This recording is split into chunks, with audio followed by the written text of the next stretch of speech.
नमस्कार। 2 minute free BM meet का episode number 4 और आज हम क्वेश्चन ले रहे हैं चित्रंदन दास जी का। ये भुवनेश्वर से लिखे हैं, ये हमारे बीएम होराइजन हंटर के मेंबर हैं।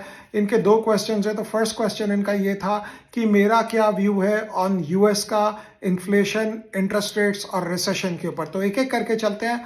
इन्फ्लेशन तो अमेरिका में मेरे को लगता है कि बढ़ेगा ही बढ़ेगा। आपने टैरिफ लगाया तो बहुत ही क्लियर कट सिग्नल है कि वो इन्फ्लेशनरी है। ये अभी जो तिमाही के हिसाब से हम देख रहे हैं कि एक महीना, दूसरा महीना, तीसरे महीने के रिजल्ट के हिसाब से हम देख रहे हैं, डेटा के हिसाब से देख रहे हैं, वो आपको कभी भी करेक्ट पिक्चर नहीं बताएगा अमेरिका के बारे में। क्योंकि इंपॉर्टेंट ये होता है कि अगर मुझे पता है कि 30 और सितंबर के बाद टैरिफ लगेगा तो मैं सब कुछ पहले मंगा लूंगा, कई मैं बाद में मंगाऊंगा, कुछ चीजें मैं डेफर करूंगा, कुछ चीजें मैं प्रीपोन करूंगा। तो थोड़ा समय जाएगा तो उसके बाद भी आपको स्टेबल नंबर मिलेगा। तो इन्फ्लेशन के अगर आंकड़े अगर आप देखेंगे तो मुझे लगता है ऊपर होगा।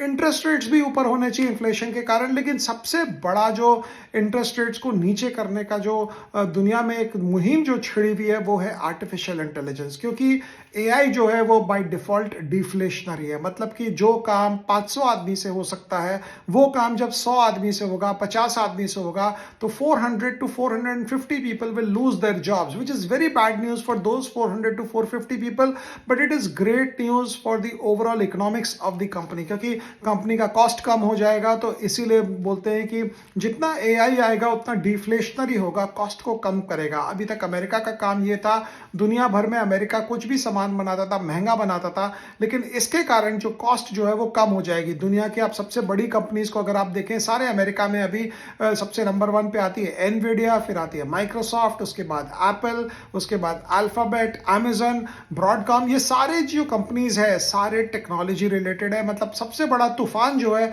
टेक्नोलॉजी में मचा हुआ है। और बोलते हैं कि पहले बार दुनिया में इतना हो रहा है कि टॉप 25 कंपनीज में एक भी यूरोपियन कंपनी नहीं है। तो अमेरिका में रिसेशन तो आ सकता है बट टेम्पररी होगा। लेकिन मुझे लगता है इंटरेस्ट रेट्स जो है वो, क्योंकि इन्फ्लेशन इतना डिफ्लेशनरी होता है because of AI over a longer period of time में, जो दुनिया में जो कीमतें हैं हर एक चीज की वो कम होगी। और इस रेस में हम कहाँ हैं हमें पता नहीं, आपने पूछा भी नहीं कि हम कहाँ हैं। लेकिन मुझे लगता है कि अमेरिका में इंटरेस्ट रेट्स, इन्फ्लेशन और रिसेशन के बारे में जो आप प्रॉब्लम जो आप जता रहे हैं, जो आपको डर लग रहा है, वो टेम्पररी है। Because in the long run you will do fine. लेकिन America is all about technology. क्योंकि आप अगर टॉप 10 कंपनीज, टॉप 5 कंपनीज देखेंगे, सारी टेक इनेबल्ड कंपनीज है। कोई जमाना था लुई विटॉन, एलवीएमएच जो थी वो फ्रांस वाली, वो टॉप के लिस्ट में आती थी, लेकिन अब उसका भी टाइम खत्म हो गया। तो यहीं तक रखते हैं अमेरिका के कॉन्टेक्स्ट में। I think things will be okay. Thank you.